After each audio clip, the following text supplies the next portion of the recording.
Trump যা করেছে ডব্লিউটিওর আইনে তা বেআইনি। চিঠিপত্র দিয়ে নয়, আমেরিকার সাথে সরাসরি যোগাযোগের মাধ্যমে দর কষাকষি করতে এবং টাস্ক ফোর্স গঠনের প্রস্তাব দিয়েছেন ব্যবসায়ীরা, যারা বাংলাদেশ আমেরিকা বাণিজ্যের প্রবণতা পর্যবেক্ষণ করবে এবং বাণিজ্য ঘাটতি কমানোর উপায় খুঁজবে। এই টাস্ক ফোর্স সোমবার রাজধানীর বনানীর একটি হোটেলে ট্রাম্পের শুল্ক নীতির বিষয়ে ব্যবসায়ীদের প্রতিক্রিয়া নিয়ে প্রেস ব্রিফিংয়ে ব্যবসায়ীরা আরও বলেন, বৈশ্বিক অর্থনীতির জন্য বড় ধরনের ঝুঁকি তৈরি করেছে, তবে সব সরকারকে শান্তিপূর্ণ আলোচনার মাধ্যমে সমাধান খোঁজার আহ্বান জানান ব্যবসায়ীরা। ট্রাম্পের বাড়তি শুল্কের কারণে বাংলাদেশে তৈরি পোশাক মালিকদের জন্য অন্তত $350 মিলিয়ন দিতে হবে শুল্ক বাবদ। আগামী মাস থেকে রপ্তানি কমতে থাকতে পারে বলে জানান তারা। ইন্টারন্যাশনাল চেম্বার অফ কমার্স বাংলাদেশের সভাপতি মাহবুবুর রহমান জানান, পাল্টা শুল্ক আরোপ উভয় দেশের জন্যই ক্ষতিকর।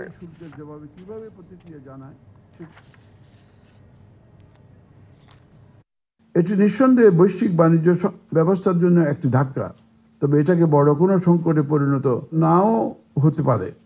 যুক্তরাষ্ট্র অবশ্যই একটি অর্থনৈতিক শক্তিধর দেশ, কিন্তু বৈশ্বিক আমদানির মাত্র 13% তাদের। তাই বাকি দেশগুলো এই শুল্কের জবাবে কিভাবে প্রতিক্রিয়া জানায় সেটাই নির্ধারণ করবে এর প্রভাব কতটা গভীর ও বিস্তৃত হবে।